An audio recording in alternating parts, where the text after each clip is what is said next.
महाराष्ट्र चुनाव रिजल्ट के महायुति की एक तरफ बढ़ गई है। 288 विधानसभा सीटों पर भाजपा गठबंधन 230 पर आगे है, जिसमें से 107 सीटों पर जीत मिल चुकी है, 123 पर आगे हैं। वहीं कांग्रेस के नेतृत्व वाले महाविकास अघाड़ी 50 का आंकड़ा भी पार करता दिख रहा है। अभी तक एमवीए ने 22 सीटें जीत ली, 24 पर आगे हैं। राज्य के भाजपा गठबंधन की सरकार बनना तय है। मुख्यमंत्री शिंदे और देवेंद्र फडणवीस ने कहा कि तीनों पार्टी मिलकर तय करेगी कि राज्य का अगला मुख्यमंत्री कौन होगा।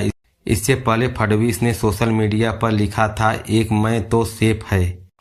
महायुति बीजेपी में शिवसेना और एनसीपी शामिल है, जबकि महाविकास अघाड़ी कांग्रेस, शिवसेना और उद्धव ठाकरे एनपीसी पवार हैं। महाराष्ट्र विधानसभा की 288 सीटों पर 20 नवंबर को वोटिंग हुई थी। 2019 के मुकाबले इस बार 4% ज़्यादा वोटिंग हुई।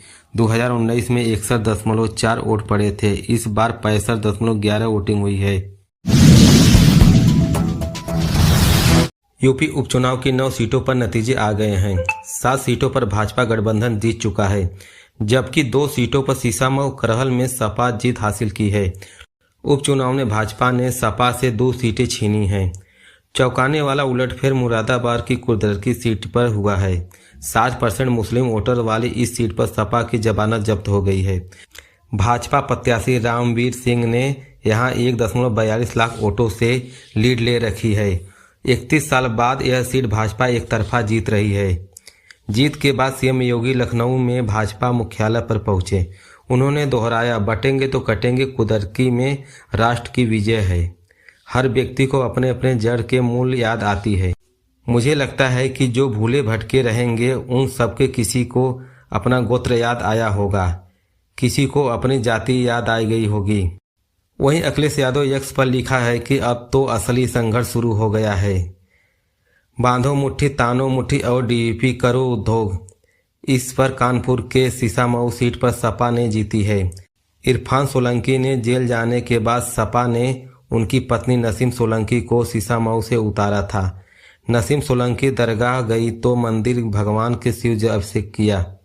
करीब 8500 वोटों से जीत मिलने पर उन्होंने पहले पति से मिलने के लिए कहा।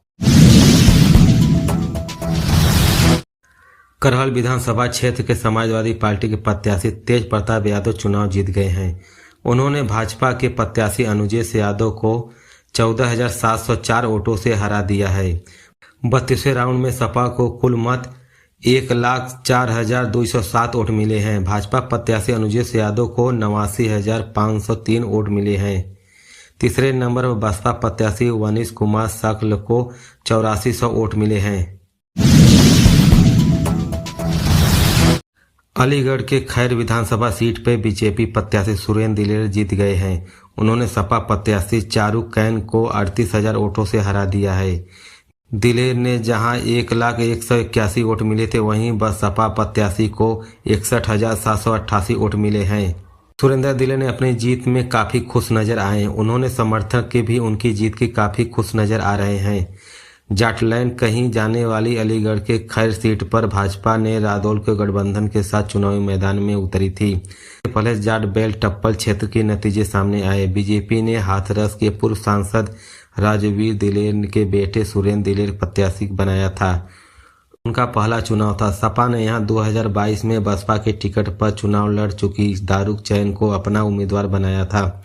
5 कैंडिडेट के लिए यहां 46.36 वोटिंग हुई थी। चुनाव से पहले सुरेंद्र दिलेर ने चारुक चैन के बीच मुकाबला माना जा रहा था और वोटिंग के ऐसा हुआ कि बसपा प्रत्याशी काफी पीछे रह गए। सबसे पहले खैर में काउंटिंग शुरू हो गई। पहले पोस्टल बैलेट की गिनती की गई। बीजेपी प्रत्याशी ने शुरुआत में ही बढ़त बना ली थी। इस क्षेत्र में जाट बाहुबल माना जाता है और यहाँ रादौल अजीत सिंह सभा के बीजेपी में काफी फायदा हुआ। खैर विधायक सुरेंद्र दिलेर हारस के पूर्व राजीव दिलेर के बेटे हैं। मझवा विधानसभा सीट में भाजपा प्रत्याशी सुनीता मौर्य जीत गई हैं। उन्होंने सपा प्रत्याशी ज्योतिर्बिंद को 49-36 वोट से हरा दिया। सुनीता मौर्य को कुल 77,503 वोट मिले हैं। डॉक्टर ज्योतिर्बिंद को 72,567, बसपा को दीपू तिवारी को 34,800 वोट मिले हैं। गाजियाबाद शहर सीट के लिए काउंटिंग पूरी हो गई है। आखिरी 25वें राउंड में गिनती पूरी हो गई। ईवीएम वोटों की काउंटिंग पूरी हो गई है। इसके संजीव शर्मा ने जीत दर्ज की है। यहां भाजपा ने 59,776 वोटों की जीत दर्ज की है। भाजपा प्रत्याशी संजीव शर्मा को 96,850 वोट मिले हैं, जबकि सपा प्रत्याशी सिंहराज जाटव को 27,174 वोट मिले हैं। वहीं बसपा परमानंद गर्ग को 10,729 मिले हैं। भाजपा को संजीव शर्मा को जीत का सर्टिफिकेट देते हुए अधिकारी इंद्र विक्रम सिंह ने दिया। साथ में मौजूद उत्तर प्रदेश सरकार के कैबिनेट मंत्री सुशील शर्मा और स्वतंत्र प्रभार राज्य मंत्री नरेंद्र कश्यप मौजूद रहे। इस दौरान समर्थकों ने जिंदाबाद के नारे लगाए। वहीं संजीव शर्मा ने वोटरों को और कार्यकर्ताओं को धन्यवाद दिया। वह पहली बार चुनाव लड़े थे। पहली बार में उन्होंने जीत दर्ज की है। उन्होंने सभी वोटरों के संगठन के पदाधिकारियों को धन्यवाद दिया। उन्होंने कहा कि हर वोटर हमारा कार्यकर्ता संजीव शर्मा है। बता दें कि 21 टेबल पर वोटों की गिनती की गई थी। मतगणना स्थल पर मुख्य गेट पर आसपास पैरामिलिट्री और यूपी पुलिस के जवान तैनात रहे। कुदरकी विधानसभा में हुए उपचुनाव में आज सुबह 8 बजे काउंटिंग शुरू हो गई है। कुदरकी में भाजपा रामवीर सिंह 32वें राउंड में बढ़त बनाए हुए हैं। भाजपा लगातार आगे चल रही है। भाजपा से रामवीर ठाकुर को 1,68,528 वोट मिले हैं। वहीं सपा के हाजी रिजवान को 25,334 वोट मिले हैं। बसपा के रसुल्ला को 1,089 वोट मिले हैं। अब तक रामवीर को कुल पोल का करीब 86% वोट मिला है। भाजपा यहां लगातार लीड हासिल करते हुए दिखी है। मुरादाबाद में मंडी समिति में सुबह 8 बजे 14 टेबल मतों पर गिनती शुरू हो गई थी। सबसे पहले पोस्टल बैलेट गिनने गए थे। इसके बाद ईवीएम मतों से गिनती का काम शुरू हुआ है। कुल 34 राउंड गिनती के बाद परिणाम घोषित किए गए हैं। कटेहरी विधानसभा सीट पर 33 साल बाद कमल खिला है। यहां पर बीजेपी प्रत्याशी धर्मराज निषाद ने 34,000 वोटों से सपा की शोभावती वर्मा को हराया है। बीजेपी प्रत्याशी धर्मराज निषाद को 1,04,091 वोट, जबकि सपा की शोभावती वर्मा को 59,577 वोट मिले हैं। सबसे कम वोट शत्रुघ्न को मिला है। मतों की गिनती 31 राउंड में पूरी हुई। मतगणना राजकीय इंटर कॉलेज के 14 अलग अलग टेबल पर हुई। धर्मराज निषाद को कहा, कटेहरी की जनता मेरा पूरा साथ दिया। मेरे जैसे गरीब के बेटे को भाजपा ने टिकट दिया। जनता मेरे साथ थी। बहुत सालों के बाद यहां बीजेपी की जीत हुई है। मीरापुर सीट के रादौल प्रत्याशी मिथेल पाल जीत गई हैं। उन्होंने सपा प्रत्याशी सुंबुल राडा को 29,867 वोटों से हराया है। रादौल प्रत्याशी मिथेल पाल को 84,304 वोट से, जबकि सपा प्रत्याशी सुंबुल राडा को 53,500 वोट मिले थे। पाल को 45.43 वोट मिले थे, जबकि राणा को 28.84 वोट मिले हैं। सबसे कम राजबरी राणा को 188 वोट मिले हैं। नोटा को 501 वोट मिले हैं। मतगणना के लिए 8 टेबल लगाई गई थी। कुल 24 राउंड में मतगणना हुई है। प्रत्येक टेबल पर 4 कर्मचारी तैनात थे। 328 ईवीएम मतों की गणना हुई है। काउंटिंग के बीच रादौल प्रत्याशी मिथेल पाल ने कहा, 100% जीत हमारी होगी, जीत जनता की होगी। प्रयागराज की फूलपुर सीट पर उपचुनावों ने भाजपा प्रत्याशी दीपक पटेल की जीत हो गई है। उन्होंने सपा प्रत्याशी मुजब्बा सिद्दीक को 11,305 वोटों से हराया।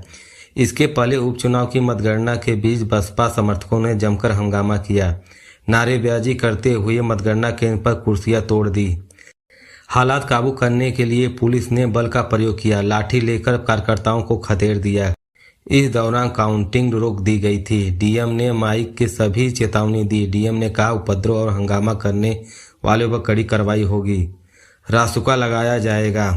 डीएम ने बताया, बसपा के इलेक्शन एजेंट अनूप सिंह प्रत्याशी दीपक पटेल ने हाथापाई हुई। इसके बाद विवाद बढ़ गया। हम लोग मौके पर पहुंचे थे। एसपी के साथ हमने हालात काबू पाया। भाजपा प्रत्याशी शांतिपूर्वक बैठे थे। डीएम ने बताया, बसपा इलेक्शन एजेंट अनूप की प्रत्याशी दीपक पटेल को हाथापाई हुई।